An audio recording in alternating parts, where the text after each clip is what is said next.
Então vamos lá.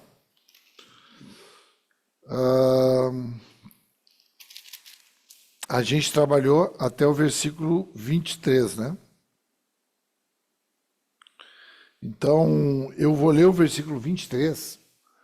Depois eu quero que do versículo 24 até o versículo 30, o Tiago Selbach, o goleador de Uruguaiana, ele leia para nós.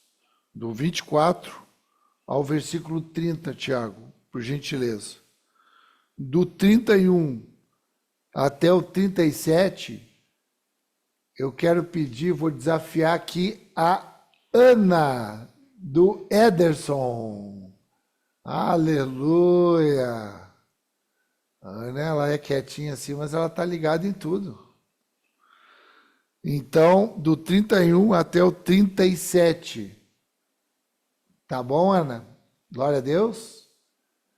E depois, do versículo 38 até o final, que é o 48, são 10 versículos, eu quero pedir para a Marli ler. A Marli hoje vai trabalhar também, tá bom, Marli? Muito bom, então. Vamos lá, então. Eu vou ler aqui o 23. Então, chamando-os para dentro, os recebeu em casa. No dia seguinte, foi Pedro com eles e foram com ele alguns homens de Jope. Então, aqui é aquele momento ali que eles recebem na casa, nós falamos da mesa, nós falamos de comer junto, lembram disso? Então aqui eles subiram, agora vamos comer junto, aqueles que comem tudo que é tipo de coisa, que eram os gentios, com os judeus. Então aqui começa a haver uma intersecção. Eles começam a interseccionar entre eles aqui. Então, vamos lá, versículo 24. No dia seguinte, Pedro chegou a Cesareia. Cornélio estava esperando por eles, tendo reunido os seus parentes e os amigos mais íntimos. Quando Pedro estava por entrar, Cornélio foi ao seu encontro e, prostrando-se aos pés dele,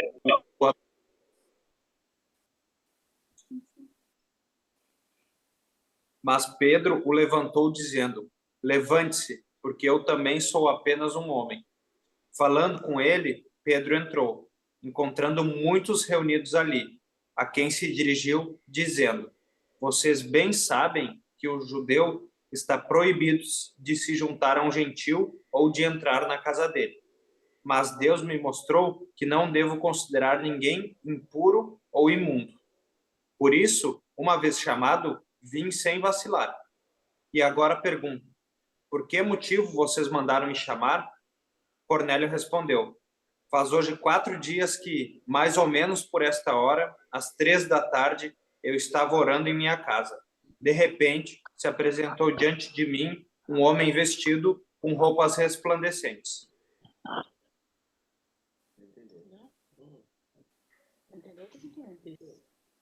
Envia, pois, a Jope e manda chamar Simão, o que tem por sobrenome Pedro.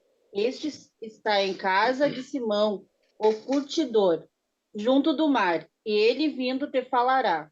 Logo mandei chamar-te e bem fizeste em vir agora, pois estamos todos presentes diante de Deus, para ouvir tudo quanto por Deus te é mandado.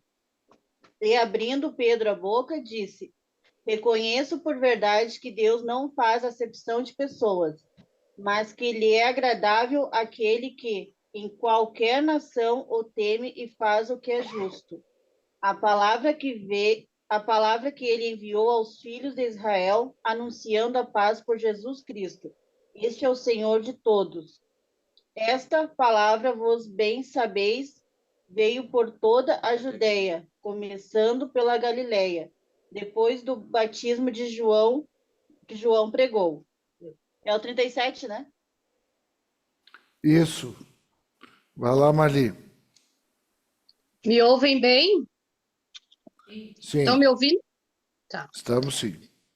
Como Deus ungiu a Jesus de Nazaré com o Espírito Santo e com virtude, o qual andou fazendo o bem e curando a todos os oprimidos do diabo, porque Deus era com ele. E nós somos testemunhas de todas as coisas que fez, tanto na terra da Judéia como em Jerusalém, ao qual mataram pendurando-o num madeiro. A este ressuscitou Deus ao terceiro dia e fez que se manifestasse, não a todo o povo, mas às testemunhas que Deus antes ordenara, a nós que comemos e bebemos juntamente com ele, depois que ressuscitou dos mortos. E nos mandou pregar ao povo e testificar que ele é o que por Deus foi constituído juiz dos vivos e dos mortos. A este dão testemunho todos os profetas, de que todos os que nele creem receberão o perdão dos pecados pelo seu nome. E dizendo Pedro ainda estas palavras, caiu o Espírito Santo sobre todos os que ouviam a palavra. E os fiéis que eram da circuncisão, todos quantos tinham vindo com Pedro, maravilharam-se de que o dom do Espírito Santo se derramasse também sobre os gentios, porque os ouviam falar em línguas e magnificar a Deus. Respondeu então Pedro: por que alguém, porventura, recusar a água, para que não sejam batizados esses que também receberam, como nós, o Espírito Santo? E mandou que fossem batizados em nome do Senhor. Então rogaram-lhe que ficasse com eles por alguns dias. Amém, amém. Muito obrigado. Graças a Deus pela vida de vocês. Então aqui a gente vê que eles percorrem essa jornada de um dia e chegam em Cesareia, conduzidos ali pelo soldado e pelos servos de Cornélio. E chegando no endereço, quando eles chegam no endereço, são recebidos, esse homem, ele já está esperando, ele já chamou os parentes, os amigos mais íntimos, as pessoas que são mais importantes para ele, os mais próximos, e ele reuniu todos em casa. Imagina o nível de autoridade que esse homem tinha com essas pessoas. Vamos nos reunir lá em casa lá, porque um anjo veio aqui e falou comigo, e eu mandei ali dois servos e um soldado buscar uns homens que eu não sei quem são, e eles vão vir aqui falar comigo, não sei o que eles vão falar, mas vem aqui, vamos nos reunir aqui. Olha a autoridade que tinha na vida dele. Por isso que ele era um homem que sabia de autoridade. Reuniu todo mundo, disse que estava todo mundo esperando na palavra daquele homem. Porque ia chegar agora a palavra da salvação através da vida da igreja, que nesse caso ia vir através de Pedro. E aí ele chega ali, quando ele chega ali, ele é recebido com honra.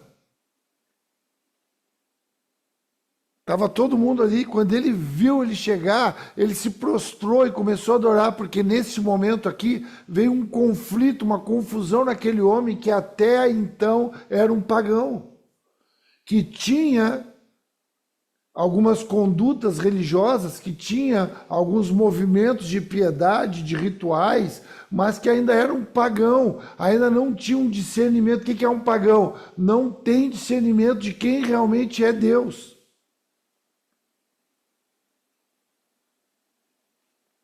Acredita em muitos deuses. O Deus que for mais circunstancialmente benéfico é aquele Deus que eu sigo. Porque o paganismo, escreve isso aí, eu acho que é muito importante. O paganismo é o que gera a promiscuidade, que é a facilidade de mudar. Facilidade de mudar uma coisa pela outra.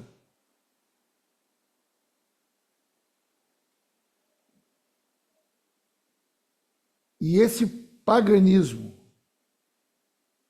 que gera esse ambiente de promiscuidade é a ausência de fidelidade. Escreve isso, é importantíssimo. A ausência de fidelidade. Fidelidade é uma das virtudes essenciais do amor de Deus. O paganismo, e também a gente pode tentar pensar como idolatria, é esse conflito de não saber quem é Deus, por isso que troca por muitos deuses, porque não tem fidelidade. Por isso que o único Deus é o Pai do nosso Senhor Jesus Cristo. Por isso que é Deus e Pai do nosso Senhor Jesus Cristo. Esse aí que a gente presta culto, que a gente adora e que a gente vive debaixo da fidelidade dele. Então, quando Pedro chega, na hora, o Cornélio viu algo sobrenatural, porque ele lembrou, aquele anjo falou comigo, e aí eu mandei lá, quem sabe eu fiquei em dúvida, será que eu não estou louco? Será que não foi uma visão, um sonho? Mandei esses homens ir lá, será que eles vão trazer alguém ou não vão? Então quando Pedro chega, ele diz, era Deus mesmo ali, e aí ele se prostra diante de Pedro, e começa a o adorar, porque ele confunde as coisas. Então ele já não sabe direito o que é aquilo, era um anjo, será que isso aqui é um anjo, é Deus, é um homem, o que é, ele está aprendendo, ele está caminhando para o novo nascimento dele, na fé. Então ele se prostra diante dele, e aí ele é repreendido por Pedro. Então é muito importante quando Pedro fala para ele, né, quando ele adorou, Pedro se levanta ele e diz, olha, eu também sou homem. Porque tinha essa confusão, esse conflito. Porque tu imagina, isso acontecia quando eles faziam sinal. Nós vamos ver mais na frente, eu vou ler contigo agora, mas tu não precisa abrir, porque em seguida nós vamos chegar nisso. Na primeira viagem missionária de Paulo, que ele fez com Barnabé, eles chegaram numa região da Ásia Menor, que é a região que compunha ali um triângulo, que era Icônio, Listra e Derbe. Dali foi onde o Timóteo encontrou ali a conversão dele. E quando ele estava lá no capítulo 14, olha, ele acompanha o que aconteceu. Só anota aí, se tu quiser ler depois, do versículo, a partir do versículo 12 diz assim, ó, a Barnabé chamavam Zeus e a Paulo Hermes, porque ele era o portador da palavra. O sacerdote de Zeus, cujo templo ficava diante da cidade, trouxe bois e coroas de flores à porta da cidade, porque ele e a multidão queriam oferecer-lhe sacrifício.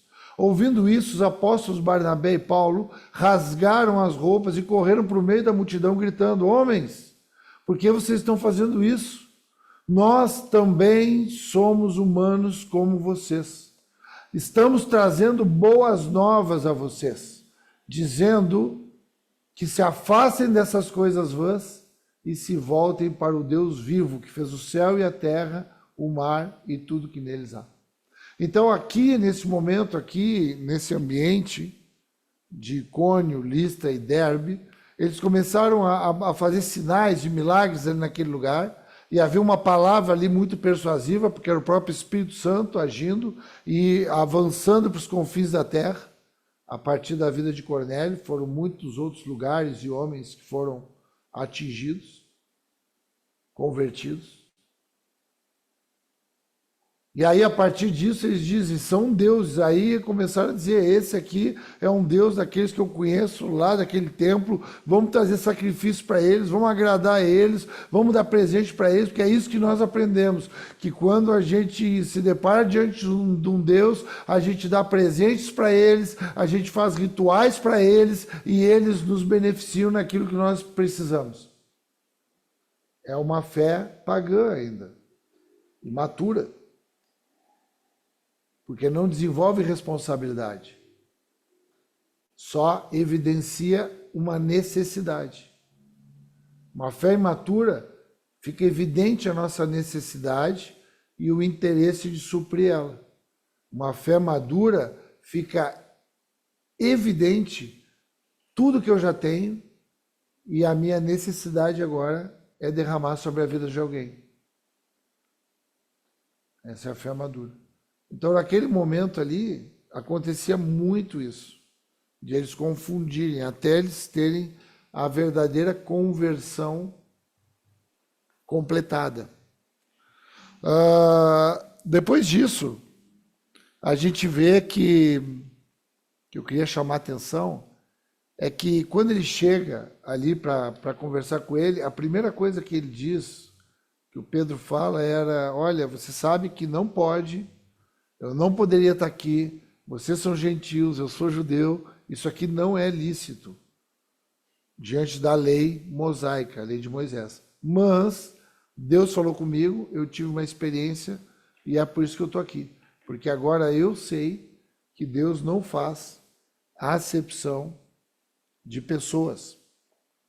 Ele conta a visão que ele teve, depois o Cornélio também conta a visão, eles têm aquela conversa.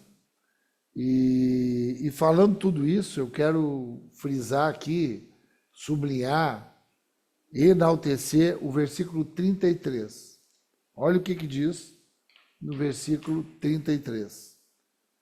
E logo mandarei chamar-te, e bem fizeste vir. Agora, pois, estamos todos presentes diante de Deus, para ouvir tudo quanto Deus te é mandado. Tudo quanto por Deus te é mandado. Então nós estamos aqui presentes, nós estamos aqui atentos. Esse movimento aqui todo foi a partir do que Deus está fazendo e está falando, e a gente está todo mundo aqui atento, a gente está pronto aqui para ouvir aquilo que Deus quer falar através de ti. Então ele começa a entender agora a vida deles como portadores da palavra de salvação, como portadores do evangelho da paz. Então ele começa a entender, e o que me chama a atenção, irmãos, é que está todo mundo pronto, está todo mundo atento, está todo mundo ligado, que é que nem nós temos que estar aqui nessa aula. Todo mundo atento, todo mundo pronto, todo mundo ligado, todo mundo aqui prestando muita atenção naquilo que Deus quer falar através da minha vida nesse caso. Então é assim que tem que ser o nosso coração quando a gente está nos cultos, quando a gente está nos ambientes de reunião, nos ambientes de adoração. A gente precisa estar atentos, prontos, sem se distrair, para ouvir, para não perder nada daquilo que Deus quer falar com a gente.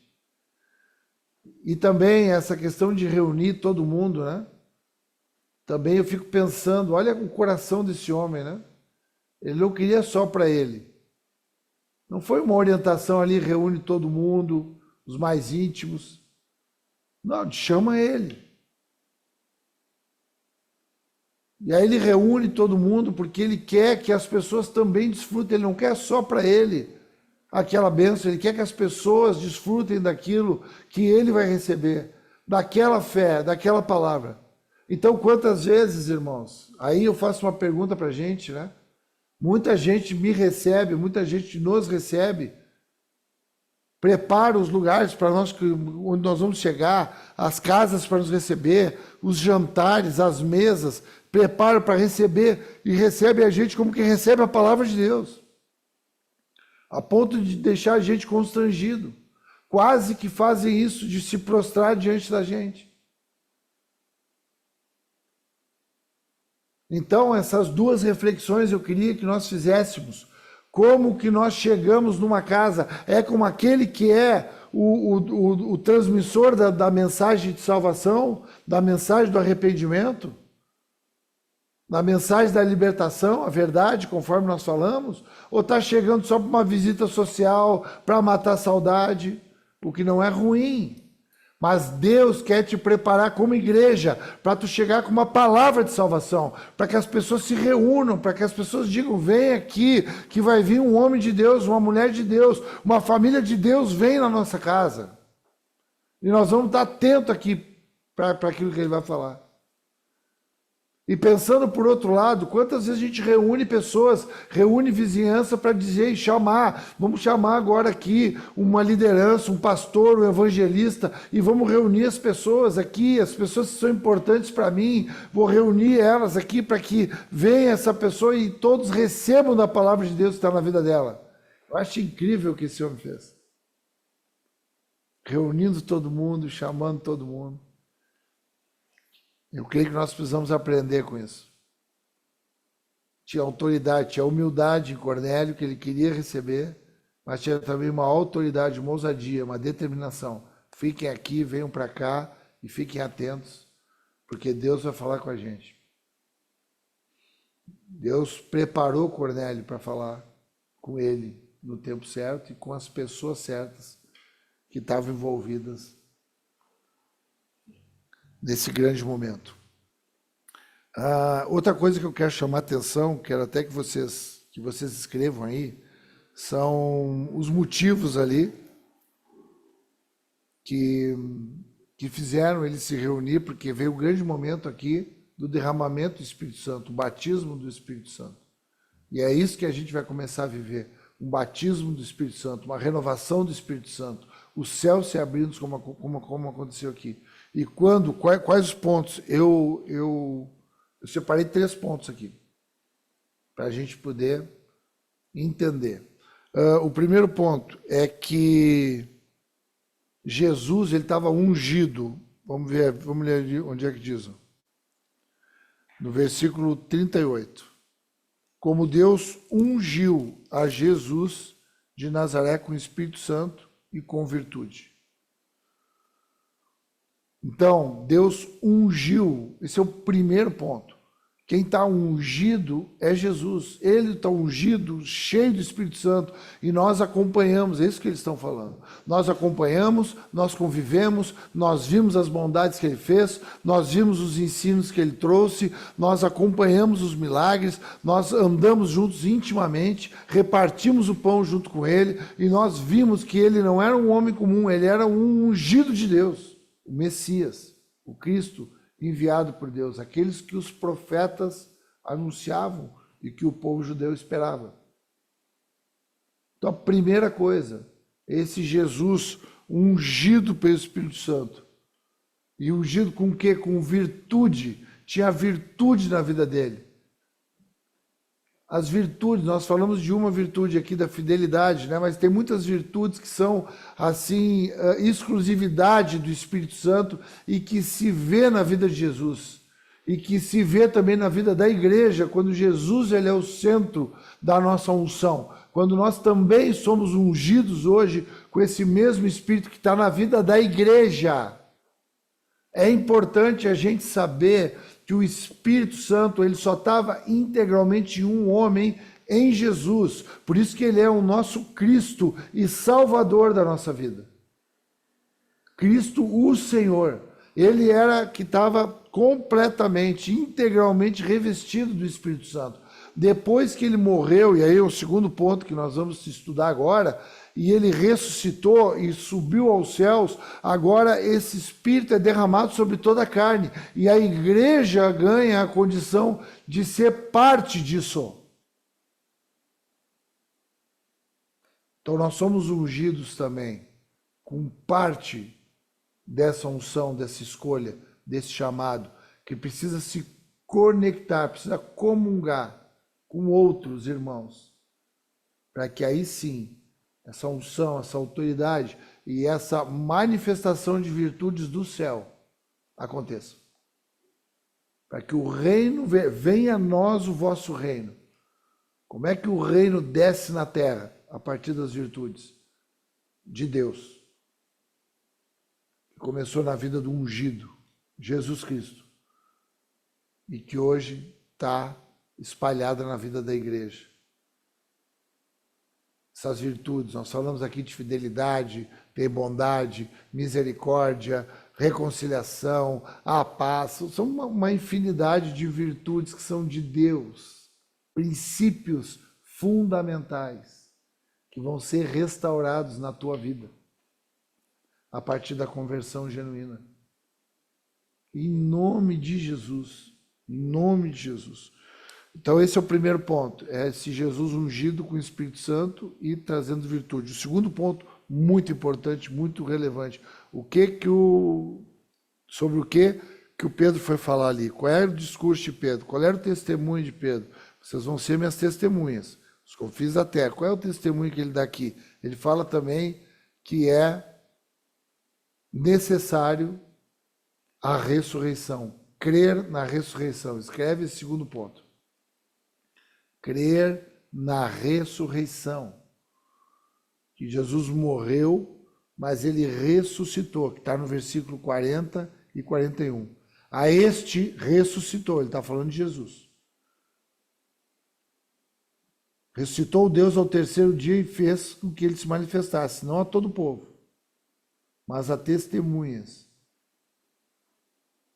que Deus antes ordenara a nós que comemos e bebemos juntamente com ele, depois que ressuscitou dos mortos. Então, essa questão de entender a ressurreição, crer na ressurreição, crer em Jesus, crer nas virtudes, na unção que estava sobre ele, e nessa ressurreição de Jesus, é algo essencial para a conversão. Agora, preste atenção o que diz ali. Não apareceu para todos. Não foi para todos. Aqui é muito emblemático. Não é para todos. Não apareceu para todos. A Bíblia lá em Tessalonicenses fala: a fé não é de todos. Está falando dessa fé madura, desenvolvida.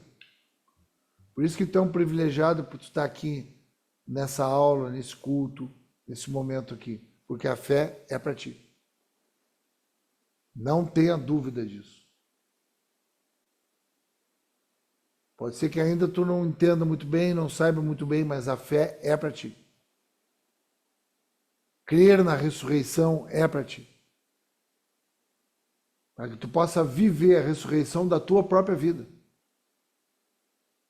Porque se com ele nós morremos, também com ele nós ressuscitamos. É o crer em Jesus. Esse é o segundo ponto essencial. A ressurreição não é para todos. E aí nós precisamos entender aqui, porque aqui, como é que ele não faz acepção de pessoas e a fé não é para todos, pastor? É porque não fazer acepção de pessoas é o cuidado que ele tem com todos. É as barreiras, os preconceitos que não existem. Nenhum preconceito. Da parte de Deus. O olhar dele é igual para todos. Agora, há uma eleição, há um chamado de alguns. Ah, mas por que alguns é e outros não são? Eu não sei. Isso não é para mim falar isso. Isso eu não sei falar. Isso é a soberana vontade de Deus. Eu sei que eu recebi isso e eu tenho responsabilidade de anunciar. Eu sei que eu também entendo que ele foi ungido e eu também fui, e agora ele manifestou virtude e eu também vou ter que manifestar, mesmo sendo um pecador. Então, nesse sentido, é para todos porque eu vou conviver com todos. Eu que fui escolhido e estou junto com vocês como igreja, nós não escolhemos. Ah, não, vamos pregar só para aqueles ali que são daquela área ali. Não, vamos falar só para aqueles aqui. Não. É para todos que chegarem perto da gente. Nesse sentido que não há acepção.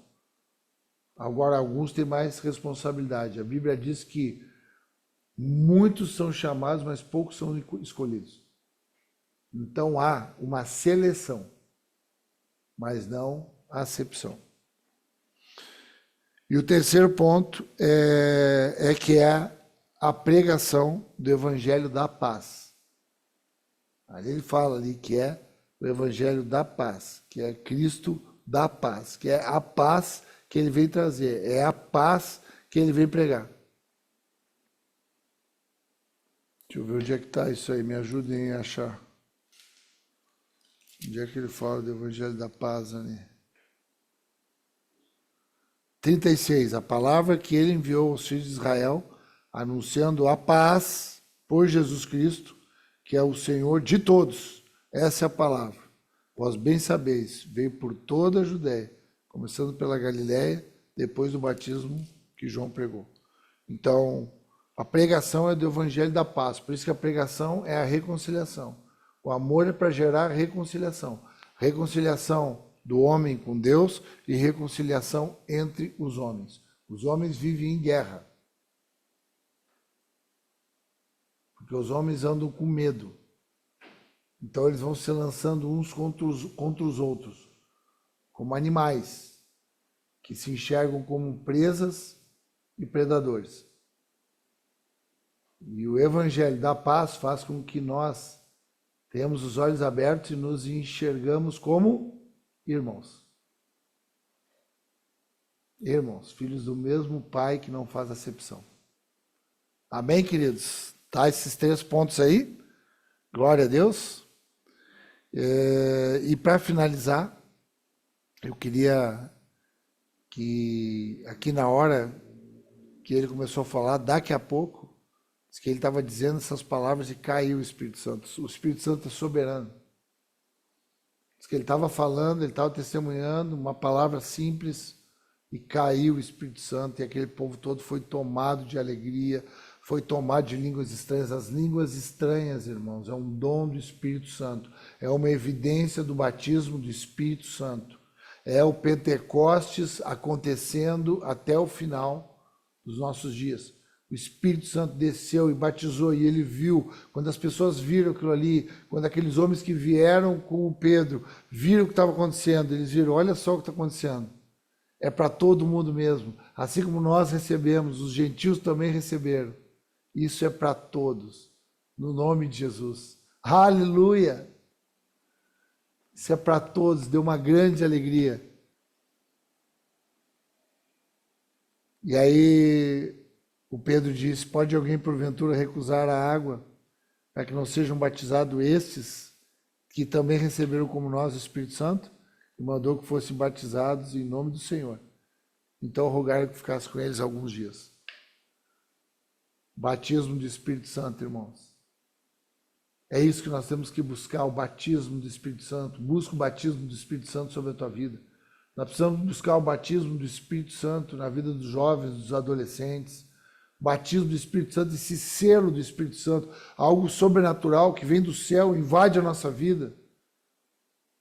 E a gente não sabe nem explicar. Não dá, por isso que são línguas estranhas, é um dom que tu não sabe codificar aquilo que está acontecendo, mas tu sabe que é uma adoração a Deus, é uma adoração ao Senhor, é uma expressão de gratidão. Aquele que murmurava, agora ele agradece. Aquele que reclamava, agora ele diz, muito obrigado, Senhor. Ele muda completamente o coração dele, converteu. Aquele que era completamente pessimista, agora é um homem e uma mulher cheio de esperança. Aquele que era egoísta, que só pensava em si, aleluia, agora ele é cheio de amor e ele investe a vida dele na vida das pessoas. É uma conversão que só pode acontecer a partir do Espírito Santo. Amém, queridos?